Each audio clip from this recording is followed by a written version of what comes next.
A ver, imagina por un momento esto. ¿Y si el universo dejara de ser como un poema lleno de misterios para convertirse en, bueno, en una ecuación gigante? Pues eso es, ni más ni menos, lo que pasó en el siglo XVII.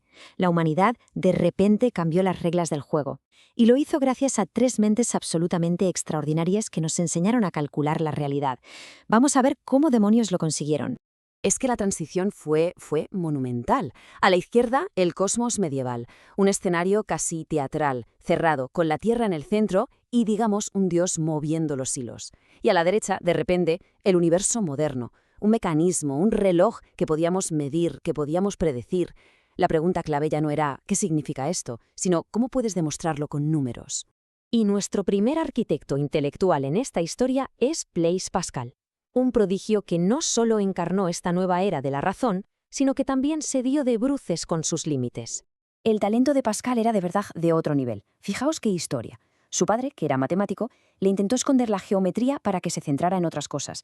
¿Y qué hizo Pascal? Pues con un palo y el suelo como pizarra, empezó a descifrar las leyes de las formas por pura lógica.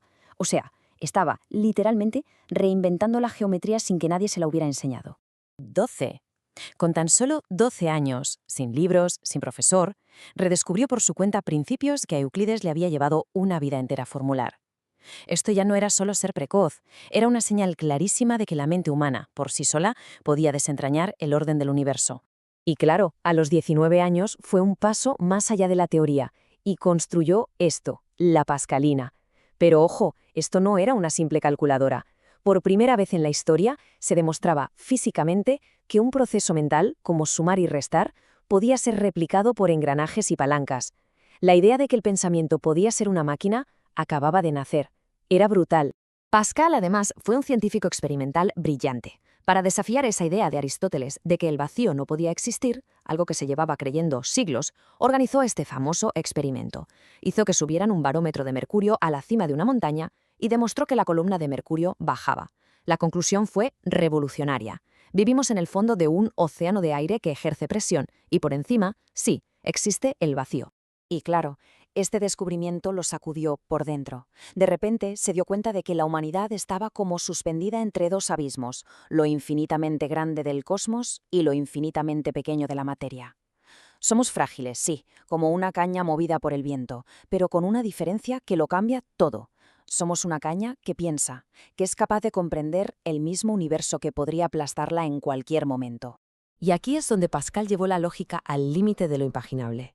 Aplicó la teoría de la probabilidad que él mismo ayudó a crear a la pregunta sobre la existencia de Dios. Su famosa apuesta es en el fondo un cálculo de riesgos. A ver, si Dios no existe, no pierdes nada por creer. Pero, si existe, ganas la vida eterna. Racionalmente, argumentaba él, apostar por Dios es la única jugada inteligente. La razón estaba invadiendo hasta el mismísimo terreno de la fe. Bien, ahora entramos en el territorio de Baruch Spinoza, un pensador tan radical, tan fuera de lo común que lo expulsaron de su comunidad. Su única obsesión era encontrar el orden racional absoluto del todo. Después de que lo excomulgaran por sus ideas, Spinoza se ganó la vida con un oficio muy meticuloso: pulir lentes para los nuevos microscopios y telescopios. Y este trabajo no solo le dio independencia económica, no, le dio también la libertad intelectual para construir, en soledad, uno de los sistemas filosóficos más audaces y coherentes de toda la historia. Aquí está el corazón de su pensamiento: Deus sive natura. Para Spinoza, la distancia entre el creador y la creación desaparece. Dios y la naturaleza son la misma cosa, una única sustancia infinita, una estructura racional que lo abarca absolutamente todo. El universo no fue creado por Dios, el universo es Dios. Las consecuencias de esta idea, claro, son enormes. Mente y cuerpo no son dos cosas distintas. Los milagros no pueden existir, porque todo sigue una cadena lógica de causa y efecto, como si fuera una demostración geométrica. Y aquí viene lo mejor. Para Spinoza, la verdadera libertad no consiste en hacer lo que uno quiere, sino en entender por qué quiere lo que quiere. Comprender las cadenas que te mueven es lo único que puede hacerte libre.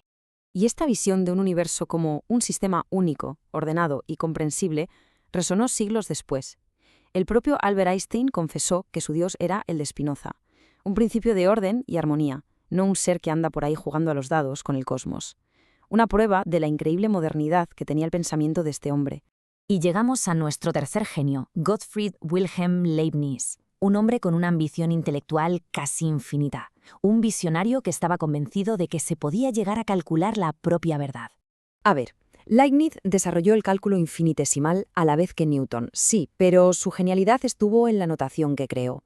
Mientras que la de Newton era un poco enrevesada, la de Leibniz era elegante, era funcional. No es ninguna casualidad que los símbolos que él diseñó sean los que usamos hoy en todo el mundo.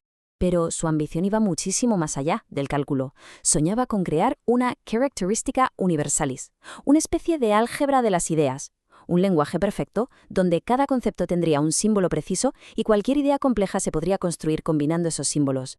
Esta palabra resume su sueño. Si dos filósofos no estaban de acuerdo, simplemente se sentarían, tomarían papel y pluma y dirían: calculemos, calculemos. El debate, la opinión, todo eso sería reemplazado por la certeza matemática. Es una idea que anticipó la computación y la inteligencia artificial por siglos. Una locura. Y claro, con esta mentalidad no es ninguna sorpresa que Leibniz fuera uno de los primeros en estudiar a fondo el sistema binario. Para él, los ceros y los unos no eran solo una herramienta matemática, eran un símbolo metafísico de la creación divina a partir de la nada. La base de toda la informática moderna tenía para él un significado casi espiritual.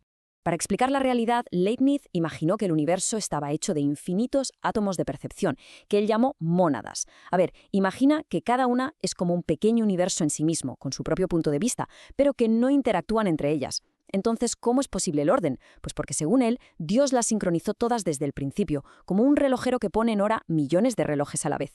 Y esta armonía perfecta lo llevó a su famosa y, muy controvertida conclusión, que vivimos en el mejor de todos los mundos posibles. Bueno, vamos a unir todas las piezas del puzzle. Si miramos a Pascal, a Spinoza y a Leibniz en conjunto, nos damos cuenta de que todos, a su manera, formaban parte de un mismo y grandioso proyecto intelectual. Vamos a conectarlo todo. Pascal nos dio las herramientas, como la probabilidad, para navegar un universo incierto, viéndonos como una frágil caña pensante. Spinoza nos dio el mapa, un universo que es una única sustancia lógica, Dios o la naturaleza. Y Leibniz nos dio el lenguaje, soñando con un cálculo universal para resolver cualquier disputa. Juntos no solo estaban haciendo filosofía, estaban intentando reescribir el código fuente de la realidad. Al final, el cambio fundamental fue este. La naturaleza pasó de ser un libro de secretos divinos que solo unos pocos podían interpretar a ser un manual de instrucciones. Y por primera vez en la historia, la humanidad descubrió que ese manual estaba escrito en el lenguaje de las matemáticas. Y esto no es una lección de historia antigua, ¿eh? Su legado está en el código binario del dispositivo desde el que se está viendo esto, en los modelos estadísticos que predicen el clima y en la búsqueda científica de una teoría del todo. Su revolución define cómo buscamos el conocimiento a día de hoy. Pero claro, toda esta visión nos deja con una pregunta final flotando en el aire. Al transformar el misterio en un sistema de leyes que podemos calcular, ¿se pierde algo por el camino? Si el universo es, en última instancia, una gran ecuación, ¿dónde queda el espacio para la maravilla, para el asombro? Ahí queda esa reflexión.